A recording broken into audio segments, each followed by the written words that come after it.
Everyone, welcome to my channel तशिया classes. तो आज हम इस लेक्चर में लेक्चर 4 देखने वाले हैं।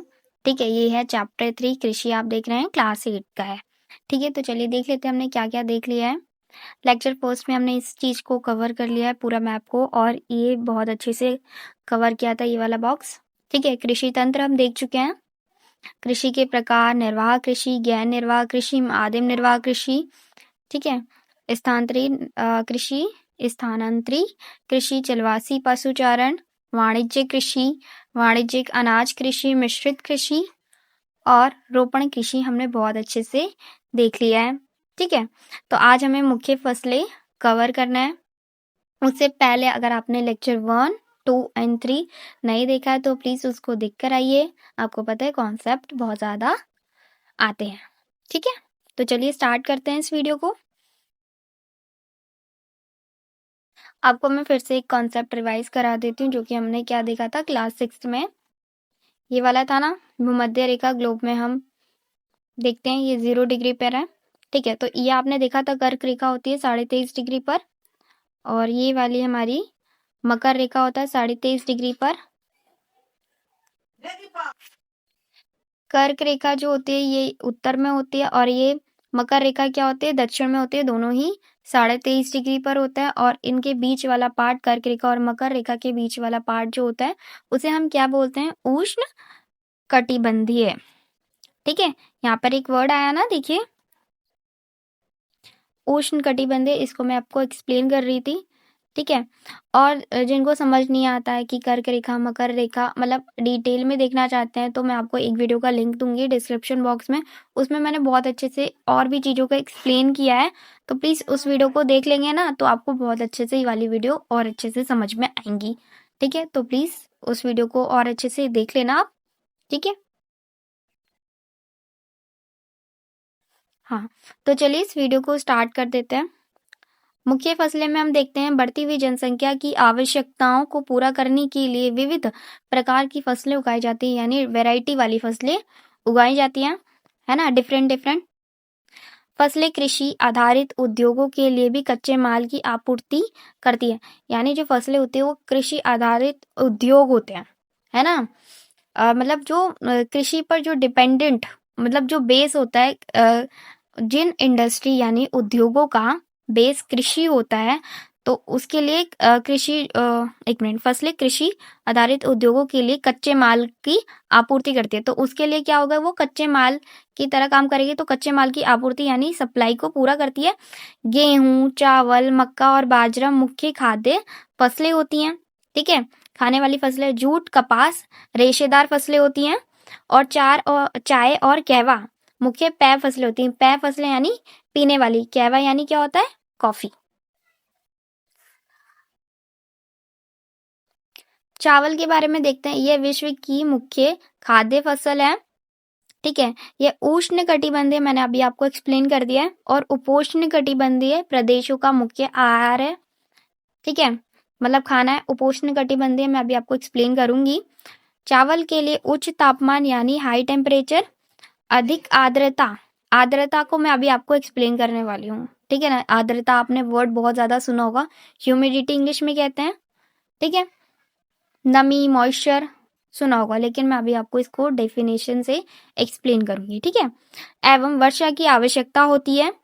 ठीक है, यह फसल चीका युक्त जलोढ़ मृदा जिसमें जल रोकने की क्षमता, ठीक है, क्षमता होती है, कैपेबिलिटी होती है, हो में सर्वोत्तम ढंग से बढ़ती है।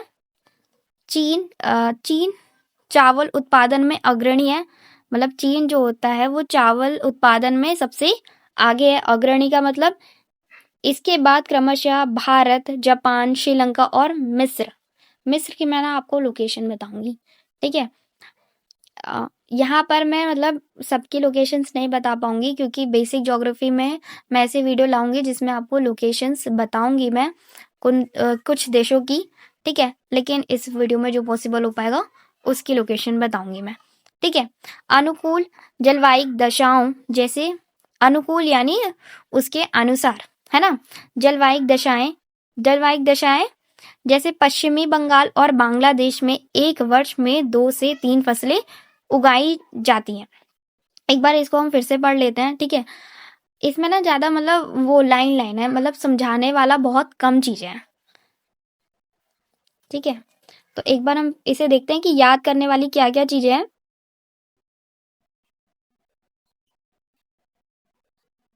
देखो, चावल मुख्य खाद्य फसल होती है, ये पता हमें, और ये उष्ण कटिबंधीय और उपोष्ण कटिबंधीय प्रदेशों में मुख्य आहार होती है, ठीक है, ये आपको याद रखना है, ठीक है। चावल के लिए हमें क्या चाहिए होता है, तो चावल के लिए हमें उच्च तापमान और अधिक आर्द्रता एवं वर्षा की आवश्यकता होती है। यहाँ पर एक लाइन थी ना हमारी, अनुकूल जलवायु दशाओं जैसे कि पश्चिम बंगाल और बांग्लादेश में एक वर्ष में 2 से 3 फसलें उगाई जाती हैं। देखो, अनुकूल जलवायु दशाएं आपको समझ में आ रही है? जलवायु दशाएं का मतलब क्या है? यहाँ पर उच्च तापमान होना चाहिए, अधिक आर्द्रता होनी चाहिए, आर्द्रता का मैं अभी बताऊंगी, ठीक है, आर्द्रता होनी चाहिए और वर्षा की आवश्यकता होती है, ठीक है। तो अब मतलब क्या होता है इसका, कि पश्चिम बंगाल में और बांग्लादेश में ये सारी चीजें हैं, इसीलिए तो ये एक वर्ष में 2 से 3 फसलें उगाई जाती हैं। समझ गए होंगे आप, ठीक है। साथ ही आपको ये याद रखना है, फसल चीका युक्त जलोढ़ मृदा। देखो, जो मृदा होती है वो तो हम क्लास 10th में पढ़ेंगे, ठीक है, कि जलोढ़ मृदा क्या होती है और बाकी मृदाओं के बारे में। इसमें मैं आपको ये वीडियो में नहीं समझा पाऊंगी, लेकिन ये चीका युक्त का मतलब क्या है ये बताऊंगी मैं आपको, ठीक है। जिसमें जल रोकने की क्षमता हो, वे सर्वोत्तम ढंग से बढ़ती है, ठीक है। तो इन इस ये मृदा इसके लिए अच्छी होती है, ठीक है। और चावल उत्पादन में अग्रणी कौन है, मतलब सबसे आगे कौन है, उसका उत्पादन कौन करता है, तो चीन करता है, और भारत, जापान, श्रीलंका और मिस्र करता है, ठीक है। और ये वाली लाइन हम देख चुके हैं। तो चलिए, जिन वर्ड का हमें मीनिंग नहीं समझ में आया था उन वर्ड को देख लेते हैं। तो हमारा फर्स्ट वर्ड क्या आता, उपोष्ण कटिबंधीय।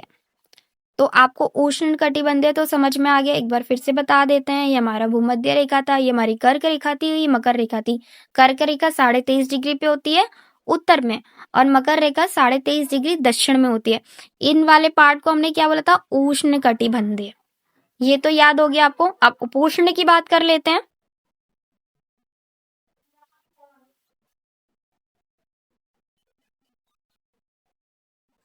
उपोष्ण में क्या होता है, ये हमारी भूमध्य रेखा। देखो, एक बार फिर से पढ़ लेते हैं। उपोष्ण कटिबंधीय एक भौगोलिक क्षेत्र है जो उष्ण कटिबंधीय है। उष्ण कटिबंधीय को इंग्लिश में हम क्या बोलते हैं, ट्रॉपिक्स के उत्तर दक्षिण में स्थित होता है। यानी कर्क रेखा, मकर रेखा, समझिए ना, ये वाला पार्ट क्या था, उष्ण कटिबंधीय था। उसके उत्तर में और दक्षिण में, ये हमारा उत्तर साइड होता है और ये हमारा दक्षिण साइड होता है, ठीक है। तो क्या लिखा है कि उत्तर और दक्षिण में स्थित है। ये कर्क रेखा ट्रॉपिक ऑफ कैंसर और मकर रेखा ट्रॉपिक ऑफ कैप्रिकॉर्न, इसे इंग्लिश में कहते हैं, ठीक है, के पास स्थित होता है। ये क्षेत्र आमतौर पर 23.5 डिग्री से 40 डिग्री के बीच अक्षांशों में फैला हुआ है। मतलब ये 23.5 डिग्री है ना, ये उत्तर में है, और ये 23.5 डिग्री दक्षिण में है, तो इसके 40 डिग्री तक ये मैंने आपके लिए ड्रॉ कर दिया है। तो थोड़ा सा अब यहाँ से आप लाइन वाइज लाइन इसको एक बार देखना। देखो क्या लिखा है, उपोष्ण कटिबंधीय एक भौगोलिक क्षेत्र है जो उष्ण कटिबंधीय के उत्तर और दक्षिण में स्थित है, जैसे कि कर्क रेखा और मकर रेखा के पास स्थित होता है। यह क्षेत्र आमतौर पर 23.5 डिग्री से 40 डिग्री के बीच अक्षांशों में फैला हुआ है। ये देखो, हमारा ये भूमध्य रेखा थी, कंफ्यूज नहीं होना, और ये हमारी क्या है, 23.5 डिग्री यानी कर्क रेखा, कर्क रेखा से 40 डिग्री, ये हमारी 40 डिग्री मैंने यहाँ पे ड्रॉ किया, तो उसके बीच का है ना, अक्षांशों में फैला हुआ है। तो यहाँ पे भी हमारी साइड 23 डिग्री है, ये दक्षिण में और ये उत्तर में है, ठीक है, और ये 40 डिग्री हमारी। तो इस वाले पार्ट को और इस वाले पार्ट को समझ पा रहे हैं आप, इसे हम क्या कह रहे हैं, उपोष्ण कटिबंधीय। समझ गए, ठीक है। और यहाँ की जलवायु में गर्म से तेज गर्मियां और हल्की सर्दियां होती है। तो हम यहाँ से पढ़ना स्टार्ट करते हैं। स्थान, ये उष्ण कटिबंधीय समशीत और समशीतोष्ण कटिबंधीय के बीच का क्षेत्र होता है, जो दोनों गोलार्धों में कर्क रेखा और मकर रेखा के तुरंत उत्तर में और दक्षिण में पाया जाता है। मैंने आपको अच्छे से ड्रॉ करके बता दिया। अक्षांश क्या है, यह क्षेत्र लगभग 23.5 डिग्री से 40 डिग्री अक्षांश के बीच होता है। जलवायु यहाँ की जलवायु में गर्मियाँ और हल्की सर्दियाँ होती हैं, जिसमें अक्सर उच्च आर्द्रता यानी हाई ह्यूमिडिटी और अलग-अलग वर्षा पैटर्न होते हैं। इसके एग्जाम्पल्स देखते हैं। भारत में दिल्ली और लखनऊ जैसे शहर, पाकिस्तान में इस्लामाबाद और बांग्लादेश के उत्तरी भाग इस जलवायु का उदाहरण है।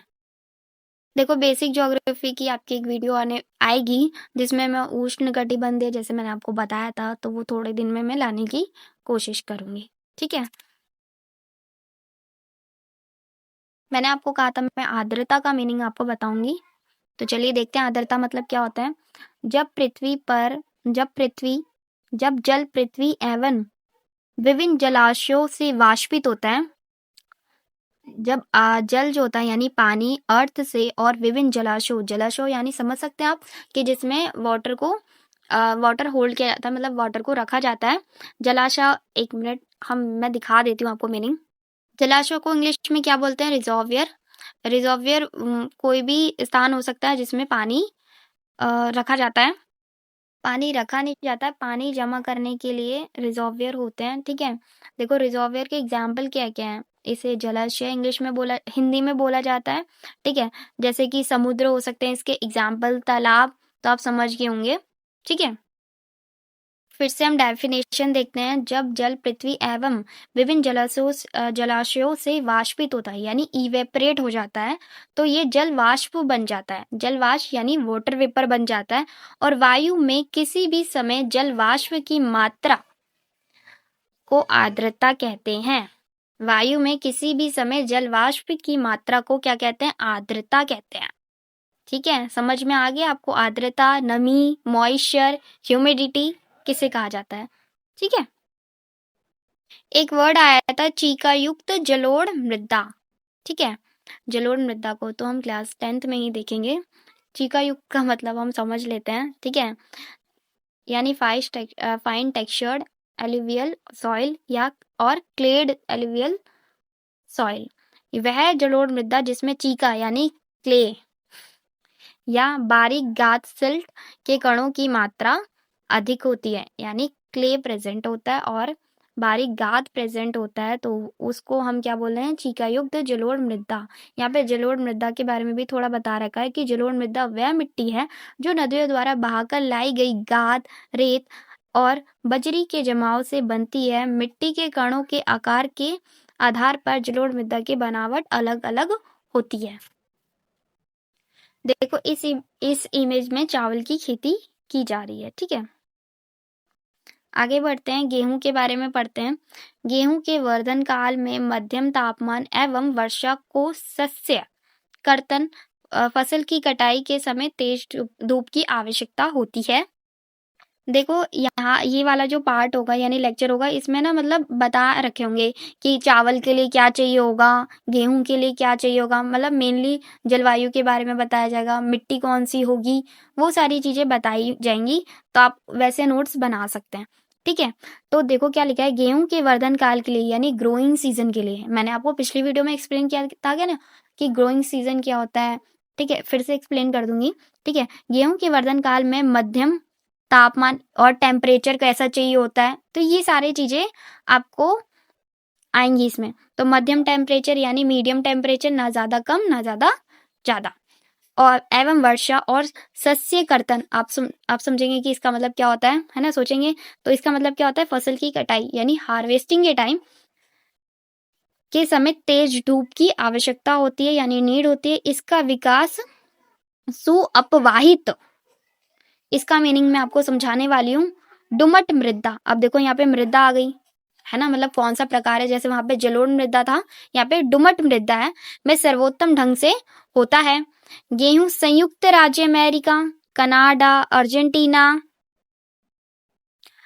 अर्जेंटीना, रूस, यूक्रेन, ऑस्ट्रेलिया और भारत में विस्तृत रूप से उगाया जाता है। तो यहाँ पर ये देखो सारे क्या गए, यहाँ पे देश आ गए हैं, तो आपको लोकेशन देखना पड़ेगा है ना, तो देख लीजिएगा आप। ठीक है, मैं आपको यहाँ पर रूस के बारे में बता सकती हूँ कि रूस जो होता है वो यूरोप और एशिया दोनों में आता है। परफेक्ट लोकेशन नहीं बता रही हूँ मैं, किस महाद्वीप में लोकेट होता है वो बता रही हूँ। ठीक है, तो यूरोप और एशिया दोनों में आता है। तो आपको पता होगा यूरोप और एशिया को मिलाकर हम क्या बोलते हैं, यूरेशिया, ठीक है। और भारत में ये शीत ऋतु में उगाया जाता है। तो आप यहाँ पे ऋतु भी लिख सकते हैं, ठीक है। समझाने वाला इसमें इतना ज़्यादा नहीं है, ठीक है, लेकिन जो वर्ड मुश्किल मुश्किल है मैं वो आपको बता सकती हूँ, ठीक है। देखो जब मैं चावल पढ़ा रही थी आपको तो उसमें आया था ना मिस्र, तो मैंने बोला तो मैं आपको इसकी लोकेशन बताऊंगी। तो मैं आपको अभी इसकी लोकेशन बताने जा रही हूँ, तो ध्यान से देखिएगा। इसकी स्पेसिफिक ऐसा नहीं है कि ये स्पेशल है इसीलिए बता रही हूँ, बस बता दे रही हूँ इससे रिलेटेड चीज़ें, ठीक है। क्योंकि बेसिक ज्योग्राफी में मैं वो बताऊंगी आपको लोकेशंस और कुछ देशों की, तो वो वीडियो पता नहीं कब बनेगा, लेकिन अभी मैं इसका बता दे रही हूँ, ठीक है। मिस्र कहाँ पर है उससे जानने से पहले आपने सहारा रेगिस्तान का नाम सुना होगा, जो कि सबसे बड़ा रेगिस्तान है, ठीक है। और ये कहाँ पर है, अफ्रीका में है, अफ्रीका महाद्वीप में है, ठीक है।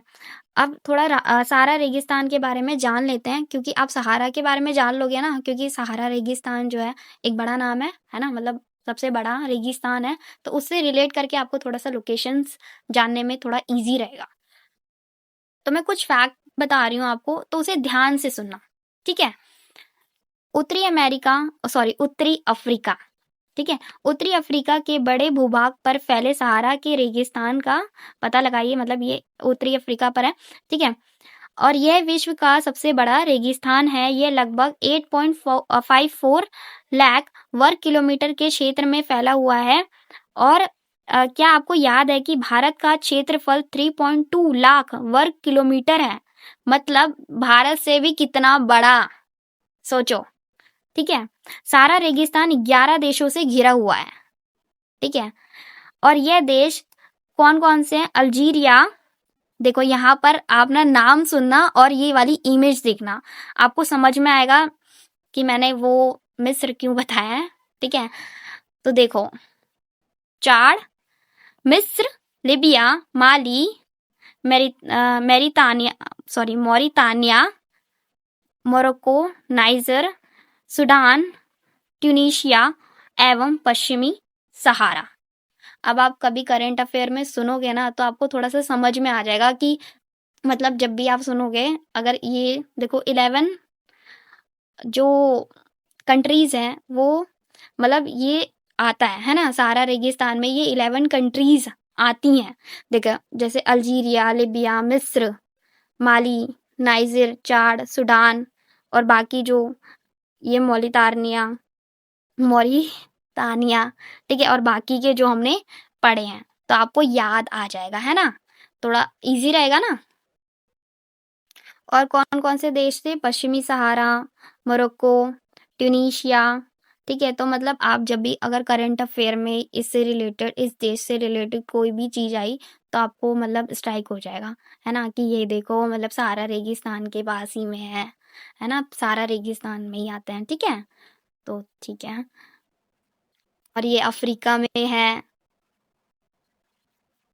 इसमें आप और चीज़ें भी देख सकते हो, देखिए मतलब ये अफ्रीका के यहाँ पर एकदम, मतलब जो जिन्होंने नया नया लोकेशन देखना स्टार्ट किया है, मतलब एकदम बिगिनर है, उन्होंने मतलब जैसे महाद्वीप, महासागर, पहले वो लोकेशन देखना चाहेंगे तो अफ्रीका के एकदम समीप एशिया है, फिर यहाँ पर ये हिंद महासागर है, अटलांटिक महासागर इधर, तो मतलब याद करने में ईजी रहेगा, तो मैं बस वैसे ही बता रही थी आपको, ठीक है।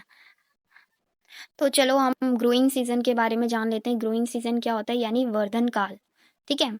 तो ग्रोइंग सीजन का मतलब मैंने फिर भी पहले भी बताया था, तो अभी भी देख लेते हैं। बढ़ने का मौसम, यानी जो साल की वह अवधि होती है जब मौसम और तापमान पौधे के बढ़ने के लिए अनुकूल होते हैं। अनुकूल यानी उसी के अनुसार, मतलब उसके लिए बहुत ज़्यादा सपोर्टिव होते हैं, आप ऐसा समझ सकते हैं, ठीक है। जैसे कि ये वह समय होता है जब पाला नहीं पड़ता है। पाले का मतलब भी आपको थोड़ा समझ नहीं आता होगा, मुझे पता आता होगा, लेकिन जिनको नहीं आता होगा उनको मैं बताऊंगी, ठीक है, मतलब बाकी सब तो देख ही लेंगे। पाला नहीं पड़ता है, हवा का तापमान पौधे के लिए उपयुक्त होता है, मतलब जो चाहिए उसको वही होता है ना, उपयुक्त होता है एकदम, जिससे वे सक्रिय रूप से बढ़ सकते हैं। इस अवधि की लंबाई, अक्षांश, ऊंचाई, जलवायु और दिन के उजाले की घंटे जैसे कारकों से तय होती है, ठीक है। इसे भी देख लेते हैं। वह यह वर्ष का वह समय होता है जब तापमान और अन्य मौसमी कारक पौधे के विकास के लिए सही होते हैं। इसे अक्सर पाला मुक्त मौसम भी कहा जाता है, जो वसंत में आखिरी पाले से लेकर पतझड़ में पहले पाले तक की अवधि होती है। प्लीज़ मुझे बताना, अगर मैंने लोकेशन बताना आपका टाइम वेस्ट लगा हो तो प्लीज़ बता देना। आगे से नहीं बताऊंगी क्योंकि मुझे लग रहा है, क्योंकि वीडियो थोड़ी लंबी हो जा रही है इसलिए भी, तो बता देना मुझे, ठीक है, जैसा भी आपको लगे। मेरा मोटिव बस यही है कि आपको जल्दी से मतलब याद हो जाए बस, ऐसे, इसलिए मैंने थोड़ा-सा रिलेट कर दिया आपके लिए, ठीक है?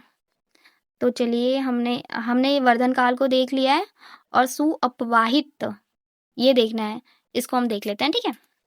और जो बच्चे क्लास 8 में हैं, ये बच्चों में यूपीएससी लेवल के, मतलब जो मेरा चैनल है क्रिटिकल फैक्ट 1916, उस पे यूपीएससी के बच्चे पढ़ते हैं, है ना? तो मैं उन उसके हिसाब से भी वीडियो, मतलब उन बच्चों को भी देखकर और आपको देखकर तो बनाती हूँ, तो मैं उसके हिसाब से भी देखकर बनाती हूँ, ठीक है? तो प्लीज़ आप तो उसको स्किप ही कर देना, मैंने लोकेशन जो बताया, लेकिन वो उनके लिए बहुत ज़्यादा यूज़फुल है, ठीक है? सुअपवाहित का मतलब क्या होता है, वो देख लेते हैं। अच्छी जल निकासी वाली मिट्टी या क्षेत्र जहां पानी आसानी से रिसकर या फिर बहकर निकल जाता है, ठीक है? इसका मतलब ये होता है। अपवाहित का मतलब क्या होता है, किसी स्थान से दूसरे स्थान पर ले जाना या स्थानांतरित करना, ठीक है? तो मतलब क्या है, अच्छी तरह से निकासी वाली मिट्टी या क्षेत्र जहां पानी आसानी से रिसकर या फिर बहकर निकल जाता है। समझ गए होंगे आप, ठीक है? जब आप अपवाहित को सर्च करोगे ना इंग्लिश में, तो वेल ड्रेन आएगा, ठीक है? तो ये वर्ड ना बार बार रिपीट होगा, मतलब 2-3 में जब आप अलग अलग चीज़ें पढ़ोगे, ठीक है? तो इसलिए मैं आपको ये समझा दे रही हूँ। वेल ड्रेन का मतलब क्या होता है कि मिट्टी या भूमि में पानी आसानी से और सही गति से बहता है। सही गति यानी सही स्पीड से बहता है, ना तो बहुत तेज और ना ही बहुत धीमा, ठीक है, यानी स्लो, और ना ही तेज। ऐसी मिट्टी में पानी जमा नहीं होता है, जिससे जड़ों को पर्याप्त हवा मिलती है और वे स्वस्थ रहती हैं। यह स्थिति किसानों और बागवानों के लिए बहुत महत्वपूर्ण है, क्योंकि इससे पौधे बीमारियों से बचे रहते हैं और बेहतर पैदावार होती है। देखो, गेहूं का शस्य कर्तन हो रहा है, यानी फसल की कटाई, यानी हार्वेस्ट, ठीक है? मिलेट्स को पढ़ लेते हैं। मिलेट्स का मीनिंग भी हम जानेंगे, मिलेट्स का मतलब क्या होता है, पहले हम इसको देख लेते हैं, ठीक है? यह मोटे अनाज के रूप में भी जाने जाती हैं और कम उपजाऊ तथा बालुई मृदा में उगाई जाती है। तो कौन सी मृदा में उगाई जाती है? बालुई मृदा में उगाई जाती है, ठीक है? ये ऐसी फसल है जिसे कम वर्षा और उच्च से मध्यम तापमान, यानी हाई से मीडियम टेम्परेचर तथा पर्याप्त सूर्य प्रकाश की आवश्यकता होती है, यानी सफिशिएंट, जितना चाहिए होता है उतना चाहिए उतना, ठीक है? यानी आवश्यकता के अनुसार चाहिए होता है। ज्वार, बाजरा, रागी,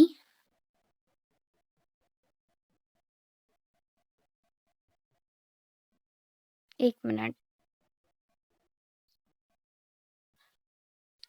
ज्वार, बाजरा, रागी भारत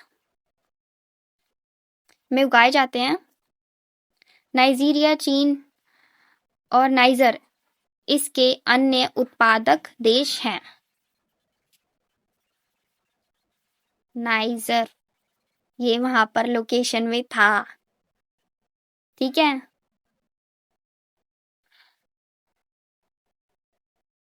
मक्का की बात कर लेते हैं। पहले हम देख लेते हैं मोटे अनाज किसे कहते हैं। नहीं, पहले मक्का की बात कर लेते हैं, ठीक है? मक्का, इसके लिए मध्यम तापमान, ये आपको यहाँ पे टेम्परेचर वगैरह याद रखना है, कौन सी मिट्टी होती है, ये चीज़ें आपको याद रखनी है, ठीक है? कौन सी जलवायु होती है, तो ये सारी चीज़ें आपको ध्यान देनी है। इसके लिए मध्यम यानी मीडियम टेम्परेचर, वर्षा और अधिक धूप की आवश्यकता होती है। इसे सुअपवाहित, देखो वर्ड रिपीट हो रहा है ना, इसलिए मैंने आपको समझा दिया। उपजाऊ मृदा की आवश्यकता होती है। मक्का उत्तर अमेरिका, ब्राज़ील, चीन, रूस, कनाडा, भारत और मेक्सिको में उगाई जाती है। देखो यहाँ पे मक्के की कृषि हो रही है, ठीक है? मक्के को कॉर्न के नाम से भी जाना जाता है। विश्व में इसकी विभिन्न रंग बिरंगी प्रजातियां पाई जाती हैं। कपास यानी कॉटन, इसकी वृद्धि के लिए उच्च तापमान यानी इसकी ग्रोथ के लिए उच्च तापमान यानी हाई टेम्परेचर, हल्की वर्षा, 200 से 210 पाला रहित दिन। पाला रहित आ गया तो मैं आपको समझाऊंगी। पाला रहित दिन और तेज चमकीली धूप की आवश्यकता होती है। ये काली और जलोढ़ मृदा में सर्वोत्तम उगती है। ये याद रखना आपको कि कौन सी मिट्टी में कौन सी फसल अच्छी उगती है। ठीक है। चीन, संयुक्त राज्य अमेरिका, भारत, पाकिस्तान, ब्राजील, मिस्र कपास के अग्रणी यानी सबसे आगे उत्पादक हैं। यह सूती वस्त्र उद्योग के लिए एक महत्वपूर्ण कच्चा माल है। कपास यानी कॉटन होता है। ठीक है। पटसन यानी जूट होता है। ठीक है। इसको सुनहरा रेशा के रूप में भी जाना जाता है। ये जलोढ़ मृदा में अच्छे ढंग से विकसित होता है यानी अच्छे से ग्रो करता है ये। और इसे उच्च तापमान यानी हाई टेम्परेचर, भारी वर्षा, आर्द्र जलवायु, आर्द्र का मीनिंग आपको मैंने समझा दिया है, की आवश्यकता होती है। ये फसल उष्ण कटिबंधीय एक्सप्लेन कर दिया मैंने में उगाई जाती है। भारत और बांग्लादेश पटसन के अग्रणी उत्पादक हैं। ठीक है। कॉफी के बारे में बताया गया है यहाँ पर। कॉफी इसके लिए गर्म और आर्द्र जलवायु, सुअपवाहित, देखो फिर से वर्ड आया ना, दोमट मृदा की आवश्यकता होती है। इस फसल की वृद्धि के लिए यानी ग्रोथ के लिए पर्वतीय ढाल अधिक उपयुक्त होती है। ब्राजील कॉफी की अग्रणी उत्पादक है। इसके पश्चात कोलंबिया और भारत है। ठीक है। यहाँ पर ये लिखा हुआ है कि कॉफी के पौधे की खोज किसने की थी, तो ये खुद पढ़ लेना। ठीक है। क्योंकि इसमें इंपॉर्टेंट मुझे कुछ लगा नहीं है, इसलिए आप ये खुद पढ़ लीजिएगा। चाय के बारे में पढ़ते हैं। चाय बागानों में उगाई जाने वाली एक पेय फसल है यानी पीने वाली फसल है। इसकी कोमल पत्तियों की वृद्धि के लिए ठंडी जलवायु और वर्ष भर वितरित यानी इक्वली डिस्ट्रीब्यूटेड है ना, मतलब इक्वली उच्च वर्षा की आवश्यकता होती है, मतलब बहुत ज्यादा वर्षा की आवश्यकता होती है यानी हाई रेनफॉल की जरूरत होती है। इसके लिए सुअपवाहित, फिर से वर्ड रिपीट हुआ है, दोमट मृदा और मंद ढाल की आवश्यकता होती है। मंद ढाल को मैं अभी आपको एक्सप्लेन करने वाली हूँ। ठीक है। की आवश्यकता होती है। पत्तियों को चुनने के लिए अधिक संख्या में श्रमिकों यानी लेबर की आवश्यकता होती है। तो मैं आपको मंद ढाल एक्सप्लेन कर देती हूँ। देखो यहाँ पे चाय की रोपण कृषि की जा रही है इसी इमेज में। ठीक है। तो पहले जो जो वर्ड्स आए थे ना, हम उसको देख लेते हैं। पहला वर्ड क्या था? मोटे अनाज। मोटे अनाज क्या होते हैं? जिसमें क्या होते हैं? ज्वार, बाजरा, रागी, कोदो, कुटकी, कंगनी और सावा जैसी अनाज शामिल हैं। ठीक है। और ये छोटे बीज वाली घासें हैं। पौष्टिक, ग्लूटन मुक्त सुपरफूड मानी जाती है। मिलेट्स प्रोटीन, विटामिन और खनिजों से भरपूर होती है। ये सारी चीजें इसके मुख्य उदाहरण हम देख चुके हैं। ठीक है। अब ग्लूटन फ्री मतलब क्या होता है वो देख लेते हैं, है ना। ग्लूटन फ्री आपने बहुत बार ये वर्ड सुना होगा, तो मैं आपको थोड़ा सा एक्सप्लेन कर देती हूँ।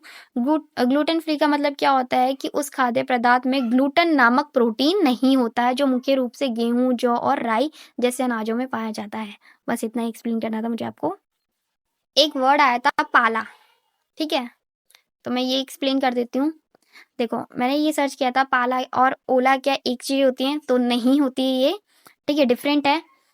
हालांकि दोनों ही ठंडे मौसम से संबंधित है। पाला यानी फ्रॉस्ट कहा जाता है इंग्लिश में, तब होता है जब जल वाष्प सीधे यानी वाटर वेपर की बात हो रही है, सीधे ठोस बर्फ के कणों में बदल जाता है। जबकि ओला, जिसे हेल बोला जाता है, वर्षा का एक रूप है जो ठोस बर्फ के टुकड़ों के रूप में गिरता है। यह तब बनता है, यानी पाला की बात हो रही है, जब तापमान 0 डिग्री सेल्सियस, 0 यानी 0 डिग्री सेल्सियस या उससे नीचे चला जाता है और जल वाष्प सीधे बर्फ के छोटे कणों के रूप में जम जाता है। ठीक है। इसका प्रभाव क्या होता है? ये फसलों और पौधों को बहुत नुकसान पहुंचाता है, क्योंकि यह उनकी कोशिकाओं में पानी को जमा कर नष्ट कर देता है। जबकि ओला ये वर्षा का एक रूप होता है जिसमें बर्फ के छोटे या बड़े गोले आसमान से गिरते हैं और इसका प्रभाव भी हानिकारक ही होता है, खासकर जब ये बड़े आकार में गिरता है। पटसन आया था ना, पटसन की इमेज यानी जूट, कुछ ऐसा इमेज होता है इसका को जूट के ये बैग्स भी बन गए हैं। अब मैं आपको मंद ढाल को एक्सप्लेन करने वाली हूँ, ठीक है।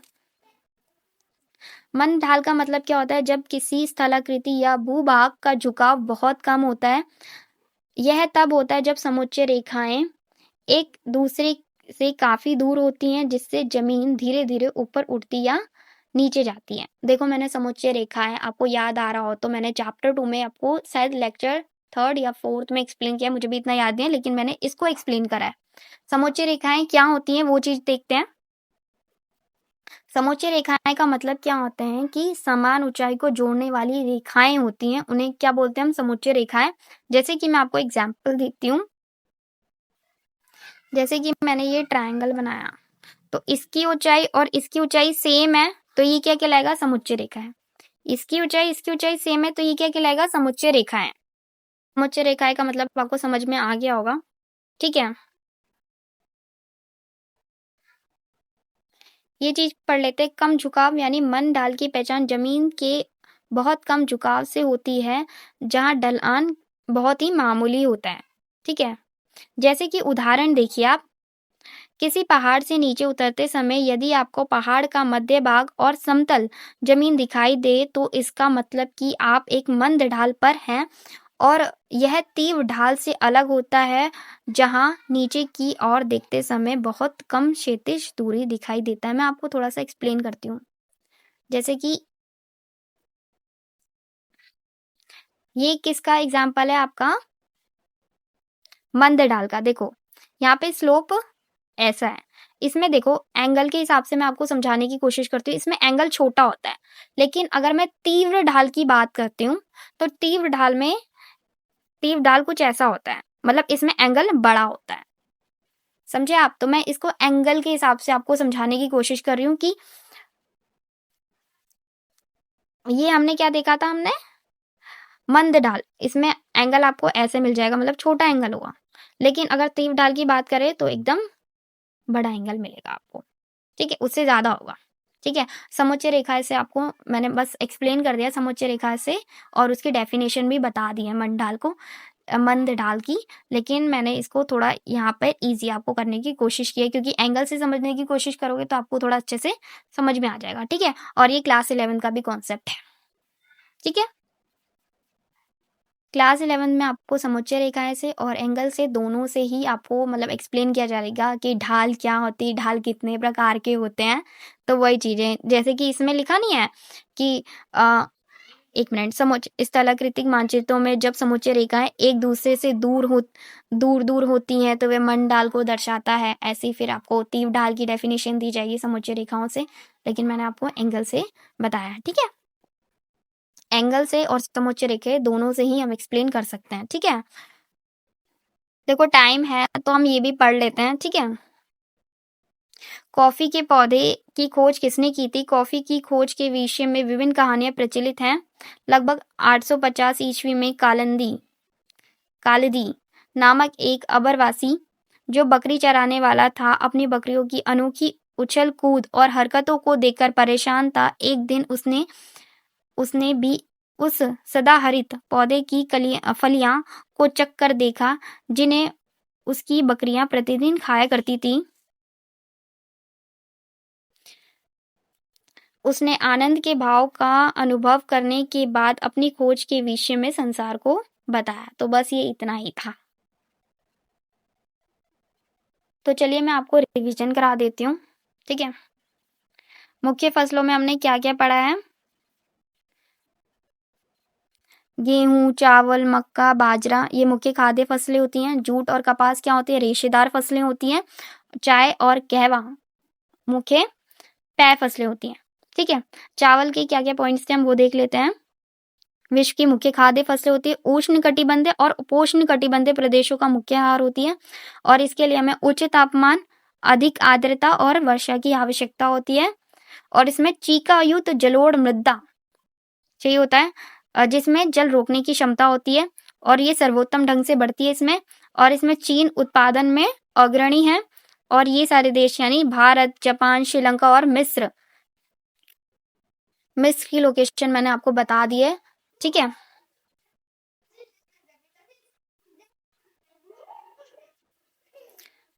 हाँ, अनुकूल जलवायु दशाएं जैसे कि पश्चिम बंगाल, बांग्लादेश में वर्ष में 2 से 3 फसलें उगाई जाती हैं। गेहूं के बारे में पढ़ते हैं। गेहूं के वर्धन काल में मध्यम तापमान और वर्षा और शस्य कर्तन फसल की कटाई के समय तेज धूप की आवश्यकता होती है।